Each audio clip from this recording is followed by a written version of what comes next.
तो नमस्कार मेरे प्रिय विद्यार्थियों, फाइनली मैं आपके लिए यहाँ पर लेकर आ गया हूँ अभ्यास प्रश्न पत्र 2023 कक्षा 12वीं विषय अर्थशास्त्र के सेट डे के आदर्श उत्तर माला। जी हाँ, एमपी बोर्ड ने इसके आदर्श उत्तर जारी किया गया है, जिसके आधार पर ही आपके टीचर कॉपी चेक करेंगे। तो यही उत्तर मैं आपको दिखाने वाला हूँ। यदि आप बिल्कुल सेम आंसर लिख कर आते हो परीक्षा की कॉपी में, तो आपको बिल्कुल पूरे 80 में से 80 अंक मिलने से किसी का बाप नहीं रोक पाएगा, आपके एक नंबर भी नहीं कटेंगे। तो बिल्कुल शुरू प्रश्न क्रमांक 1 से लेकर 30 तक के पूरे उत्तर आपको मिलने वाले हैं। आइए वीडियो को हम बिना किसी देरी के शुरू कर लेते हैं। सबसे पहले हम देखते हैं प्रश्न क्रमांक 1। यहां पर हमें क्या करना है, सही विकल्प चुनकर उत्तरों को लिखना है। तो पहला क्वेश्चन हमें दिया है, निम्न में से किस अर्थव्यवस्था में निजी क्षेत्र एवं सार्वजनिक क्षेत्र का सह अस्तित्व होता है? तो इसका राइट आंसर आपको लिख देना है यहाँ पर मिश्रित। इसके बाद सेकंड क्वेश्चन है, उपभोक्ता की अंतिम इकाई से प्राप्त होने वाली उपयोगिता को कहा जाता है? इसका राइट आंसर यहाँ पर जाएगा सीमांत उपयोगिता। तीसरा क्वेश्चन है, औसत स्थिर लागत, इसका राइट आंसर होगा उत्पादन बढ़ाने पर घटती है। चौथा है, पूर्ति में कमी के निम्नलिखित में से कौन से कारण है? तो इसका राइट आंसर हो जाएगा यहाँ पर उपयुक्त सभी। पांचवा है, समूह की बनावट पर ध्यान न देना किस अर्थशास्त्र की प्रमुख समस्या है? तो इसका राइट आंसर हो जाएगा यहाँ पर समष्टि अर्थशास्त्र। छठा है, राष्ट्रीय आय एक माप है, किसकी माप है? देश के कुल उत्पाद की। सातवां है, उपभोग फलन का फलनात्मक संबंध क्या है? तो इसका राइट आंसर हो जाएगा यहाँ पर आय एवं उपभोक्ता। तो चलिए अब हम यहाँ पर देखते हैं अपना प्रश्न क्रमांक 2। हमें यहाँ पर रिक्त स्थानों की पूर्ति करनी है। तो पहला क्वेश्चन है, आय में वृद्धि होने से कुछ वस्तु की रिक्त स्थान घट जाती है एवं कुछ वस्तुओं की मांग रिक्त स्थान जाती है। तो इसका राइट आंसर आप यहाँ पर लिखेंगे, पहले रिक्त स्थान में आप लिखेंगे घट, दूसरे रिक्त स्थान में आप लिख देंगे बढ़। दूसरा है, यदि निकट प्रतिस्थापन वस्तु आसानी से उपलब्ध नहीं होती तो उस वस्तु की मांग रिक्त स्थान होगी। तो इसका राइट आंसर यहाँ पर हो जाएगा ब्लेचदार। अगला है, औसत लागत तथा सीमांत लागत दोनों ही लागत से रिक्त स्थान ज्ञात की जाती है। तो इसका राइट आंसर होगा यहाँ पर कुल लागत।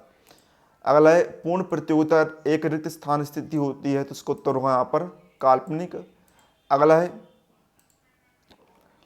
रिक्त स्थान अर्थव्यवस्था की वह दशा है जिसमें मुद्रा का मूल्य घटता है तथा वस्तु का मूल्य बढ़ता है। तो उसका राइट आंसर आप यहाँ पर लिख देंगे मुद्रास्फीति। इसके बाद यहाँ पर अगला क्वेश्चन है लास्ट, प्रभावी मांग का विचार रिक्त स्थान है प्रस्तुत किया। तो इसका राइट आंसर होगा यहाँ पर कीन्स। चलिए अब हम देखते हैं प्रश्न क्रमांक 3। हमें यहाँ पर जो संयुक्त जोड़ी मिलाकर लिखनी है। तो पहला है, तटस्थता वर्ग, तो उसकी संयुक्त जोड़ी मिलाएगी, एक दूसरे को नहीं काटते हैं। मूल्य एवं मांग में इसकी संयुक्त जोड़ी मिलाएगी विपरीत संबंध से। सामान्य मूल्य बराबर होता है औसत लागत।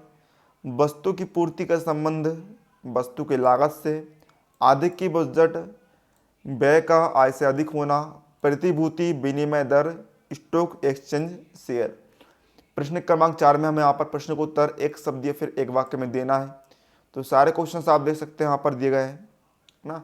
डायरेक्ट हम इनके आंसर देखते हैं। तो देखिए, पहले क्वेश्चन का उत्तर होगा कीमत रेखा, दूसरे का उत्तर होगा 2, तीसरे का उत्तर राष्ट्रीय आय, चौथे का उत्तर समष्टि अर्थशास्त्र, पांचवें का उत्तर प्रतिफल की प्रत्याशित दर के बराबर, छठे का उत्तर प्रभावपूर्ण मांग में वृद्धि। इसके बाद हम देखते हैं प्रश्न क्रमांक 5 में हमें यहाँ पर सत्य फिर असत्य बताने हैं। तो ये क्वेश्चन आप यहाँ पर दे सकते हैं। तो पहला सत्य होगा, दूसरा सत्य, तीसरा सत्य, चौथा सत्य, पांचवा सत्य, छठवा, मतलब कि आपके जो सारे कथन यहाँ पर सत्य दिए गए हैं। अब चलिए देखते हैं, हमारे प्रश्न क्रमांक 6 में दिया है, अर्थव्यवस्था की दो केंद्रीय समस्या को समझाइए। तो ये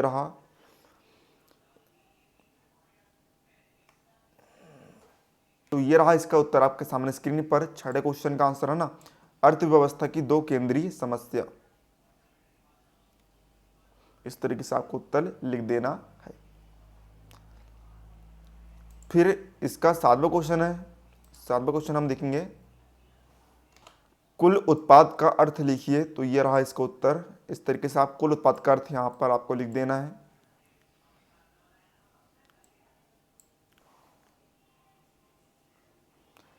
फिर देखिए 8वें का अथवा दिया है हमें, संतुलन मात्रा क्या है, तो इस तरीके से आप उत्तर लिख देंगे संतुलन मात्रा के बारे में।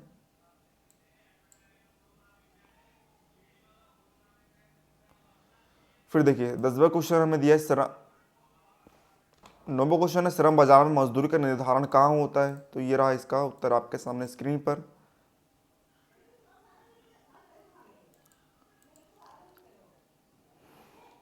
10वां क्वेश्चन है आय का चक्रीय प्रवाह क्या है, तो ये रहा इसका उत्तर आपके सामने स्क्रीन पर। आय का चक्रीय प्रवाह के बारे में यहाँ पर लिखा गया है।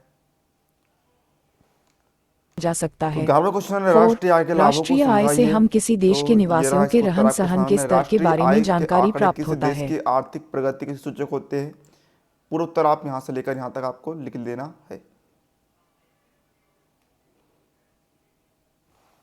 12वां का अथवा है व्यापारी विंग के कार्य लिखिए, तो ये रहा इसका उत्तर आपके सामने स्क्रीन पर। व्यापारी विंग के कार्य इस तरीके से आप 5 कार्य आप लिख देंगे। 13वां क्वेश्चन है जेबी से का बाजार नियम लिखिए, तो ये रहा इसका उत्तर आपके सामने स्क्रीन पर।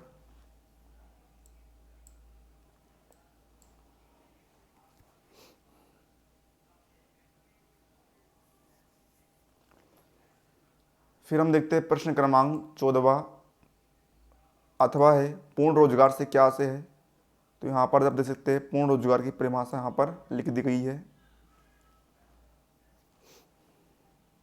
तो 15वां का अथवा हमें दिया है न्यून या अभावी मांग के कोई 2 कारण लिखिए, तो ये रहा इसका उत्तर आपके सामने स्क्रीन पर।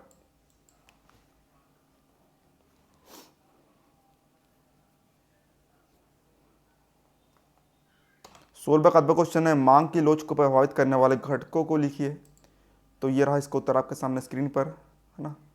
इस तरीके से आपको उत्तर लिख देना है। मांग की लोच को प्रभावित करने वाले घटक निम्नलिखित है। पहला क्या है, वस्तु की प्रकृति। दूसरा पॉइंट है वस्तु के क्रेता का वर्ग। तीसरा है स्थानापन्न वस्तु की मांग लोचदार होती है। चौथा वस्तु का मूल्य।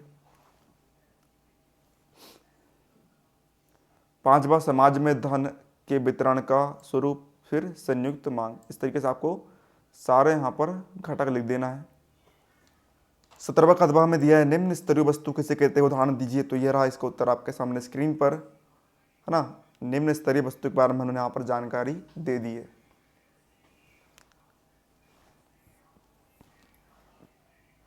18वां क्वेश्चन है बाजार मूल्य एवं सामान्य मूल्य में अंतर स्पष्ट कीजिए, तो ये रहा इसका उत्तर आपके सामने स्क्रीन पर। इस तरीके से बाजार मूल्य और सामान्य मूल्य में अंतर आपको लिखना है।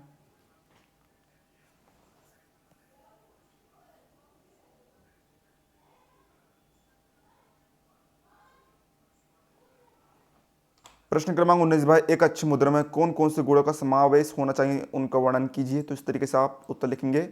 एक अच्छी मुद्रा में निम्नलिखित गुणों का समावेश होना चाहिए। पहला पॉइंट लिखना है टिकाऊपन। दूसरा मितव्ययिता।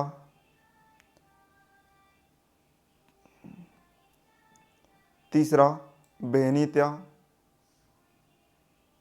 चौथा सामान्य स्वीकृति। पांचवा मूल्य स्थायित्व। फिर प्रश्न क्रमांक 20वां में दिया है यहाँ पर मांग के नियम के अपवाद लिखिए, तो यह रहा इसका उत्तर आपके सामने। मांग के नियम के अपवाद, पहला पॉइंट लिखना है भविष्य में किसी वस्तु के दुर्लभ होने की संभावना।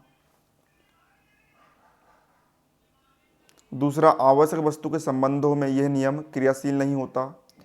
तीसरा उपभोक्ता की अज्ञानता।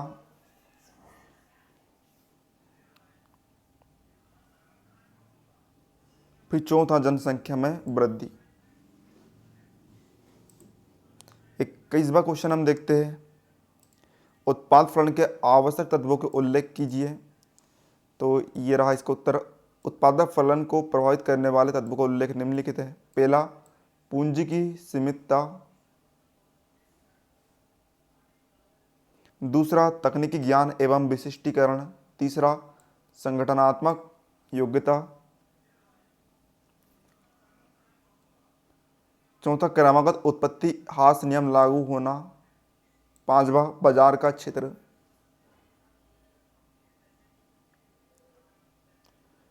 फिर लास्ट 22वां क्वेश्चन है, देखिए 22वां क्वेश्चन हमारा यहाँ पर घाटे के बजट से क्या आशय है, सरकार के बजट में दर्शाए जाने वाले विभिन्न प्रकार के घाटों का वर्णन कीजिए। तो ये रहा इसका उत्तर आपके सामने स्क्रीन पर।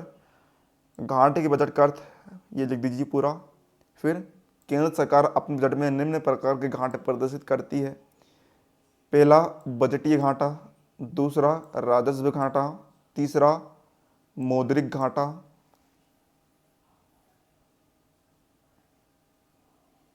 इसके बाद चौथा राजकोषीय घाटा, फिर पांचवा प्राथमिक या प्रारंभिक घाटा। लास्ट क्वेश्चन है 23वां, विदेशी विनिमय दर का अर्थ समझाइए। स्थिर तथा लोचपूर्ण विनिमय दर में तुलना कीजिए। तो ये रहा 23वें क्वेश्चन का आंसर। विदेशी विनिमय दर का अर्थ यहाँ पर लिख दिया गया है।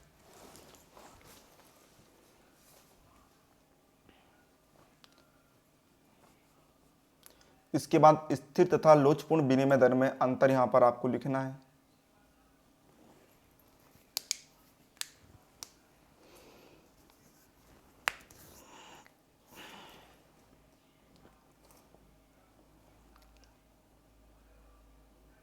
तो इस तरह विद्यार्थियों हमने यहाँ पर कक्षा 12वीं विषय अर्थशास्त्र के सेट डी के पेपर का कंप्लीट सॉल्यूशन देख लिया है।